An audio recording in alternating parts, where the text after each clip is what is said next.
Grain growers are hanging on the results of a seeder trial being held in the South Australian Mallee. Believed to be the first trial of its kind, a local group of farmers has tested 9 different seeders in one paddock. As Prue Adams reports, they plan to follow the wheat crop's progress over the season and publish the results early next year. Prue will also be filing regular progress reports for Landline. What they're going to do is set them up this end. You'll run on your first pass. At the end of your first pass on your turn, you'll stop. The utes are not to drive in any seeded area. There's a certain buzz at seeding time. Part anticipation, part anxiety for the season ahead. Multiply that level of excitement many times over when you've got 9 seeders all lined up, ready to strut their stuff. The reason for the trial and our demonstration day are to show the difference between discs and tine machines and the benefits of each. And today we don't have any full cut machines. They're either knife points or discs, so there's been an evolution in the process in the Mallee here. What we see here is a ball gold, obviously. This is at 6350 box and an 8810 bar with knife points.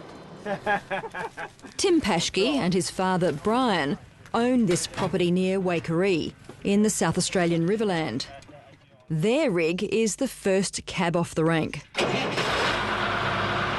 Still is a really simple, standard seeding machine. Hardly do any maintenance on it. It doesn't wear out. Yeah, we think we still get the results. And that's what this trial is all about, getting results. It's not so much a competition as it really is a comparison. That's right in the moisture. It's down deep. That'll germinate. Carolyn Shaw is a local farmer and member of the Lowbank Ag Bureau, which organised the event. It was in March, actually, at our meeting in March. The Bureau committee was sitting around and we were saying, well, what are we going to do about this machinery trial? Because it was sort of thrown around before that, but then we decided, yep, let's do it. It's a great opportunity. She says the trial is completely farmer-driven. No funding from machinery companies. With low-till techniques becoming the norm in this sandy Mallee region, farmers are looking more towards using disc seeders. The sharp metal cuts through the stubble, which is retained after the crop has been harvested. The other type of seeders are knife points. The common complaint with them is that their tines or prongs drag the trash, as it's called, exposing the soil beneath. But there could also be moisture-lifting benefits from seeding this way. There's a lot of sit back and watch and see, which is where this trial is great because people can come and have a look and make their mind up from there. We purchased this in 2009, so this will be its 4th seeding. It's a seed hawk machine with a coupled to obviously a seed hawk 21,000 litre box. Nothing special, just a John Deere single disc opener. Each farmer brought their own machine. There were 5 disc seeders and 4 with tines. They can sow the wheat as deep or shallow as they choose. Each tractor was set up with GPS coordinates. Everyone either had the longitude and latitude, which you can put in here and it will draw you a line, or otherwise they knew the degrees which we were heading, and you can type that in and head due south or north or whatever you have to do.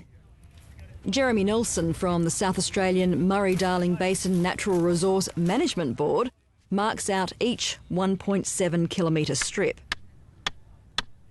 And he's helping the farmers collect records on the growing crop.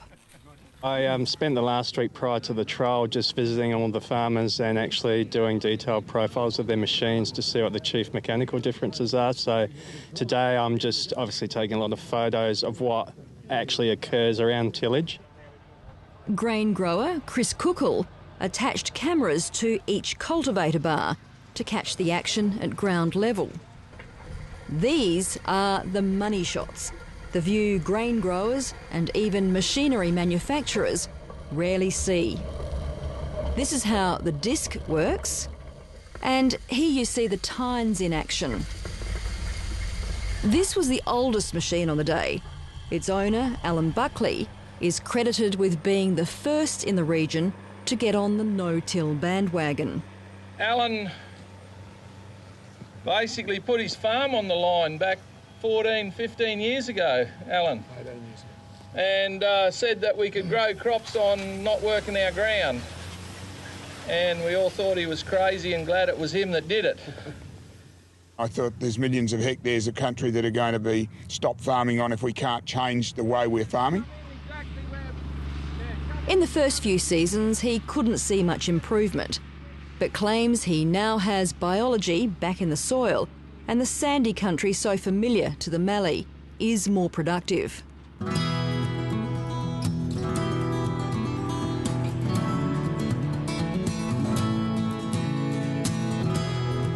While there was farmer interest in every seeder on the day, there was one monster machine no one wanted to miss.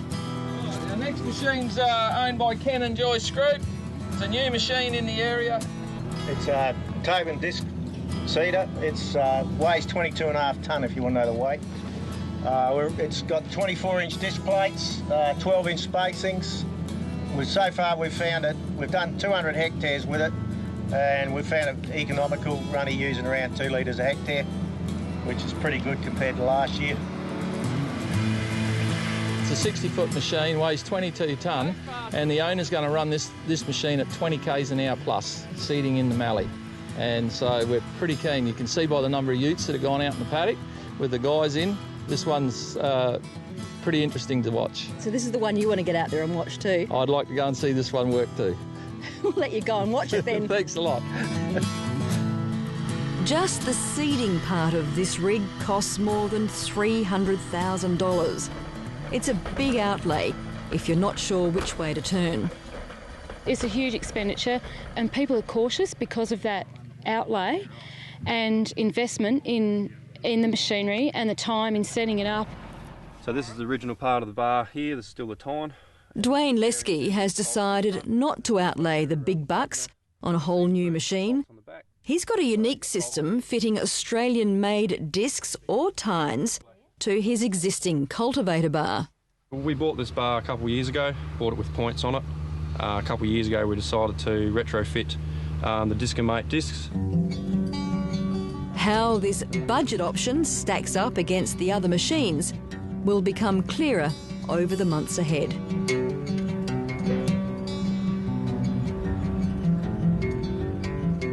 It's the end of the day, the end of the seeding trial, but definitely not the end of this story. I'll be back here in spring to see how the crops are faring, and back again next summer when they're harvested.